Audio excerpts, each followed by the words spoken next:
ఏం చేద్దాం? చేతి గుర్తు కోటేయాలిగా. మన బతుకులు మారాలన్నా, మన పిల్లల జీవితాలు మారాలన్నా మనం చేతి గుర్తుకు ఓటేస్తే తప్ప మనకు భవిష్యత్తు లేదు. ఎన్ని ఇందిరమ్మ ఇండ్లు ఊర్ల పండి ఉన్నాయా? మీ ఊర్లో ఇందిరమ్మ ఇండ్లు ఉన్నాయి కదా?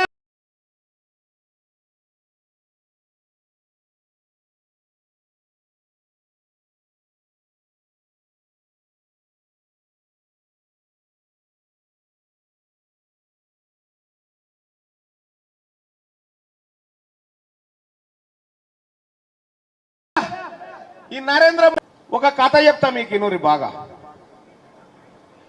ఓ పోలీస్ ఆయన కొత్తగా పెళ్ళైతే అత్తగారు మంచి వాచ్ పెట్టిరట, గడియారం పెడతారు కదా, అది పెట్టిరట.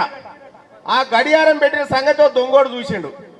ఒకటే ఓటు, బాగా బలిసినవని కూడా ఒకటే ఓటు. ఆ ఓటును రద్దు చేస్తున్నాడ. మన ఓటును ఇప్పుడు మనకు ఓట్లు లేకుండా చేసేటువంటి ఉపాయం నరేంద్ర మోడీ కడతా ఉండు. మన తాన ఓట్లు లేకపోతే ఎవడన్నా మనని కాంతాడా?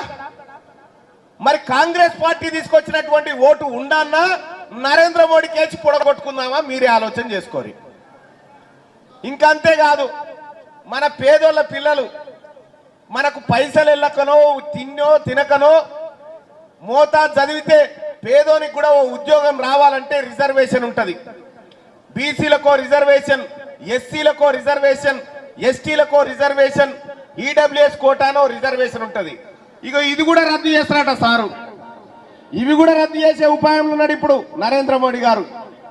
ఇది ఎంత ప్రమాదం అంటే, ఒకవేళ బీజేపీ కనుక ఓటేస్తే ఈ పెద్దపల్లి గడ్డ మీద ఇక ఇవే ఆఖరి ఓట్లుగా మళ్ళీ ఓట్లుగా ఎప్పటికీ ఓటే లేనటువంటి పరిస్థితి తీసుకొస్తారట నరేంద్ర మోడీ గారు.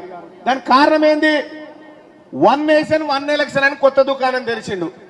దాని ఎజెండా అది కాదు. One nation zero election. One nation zero election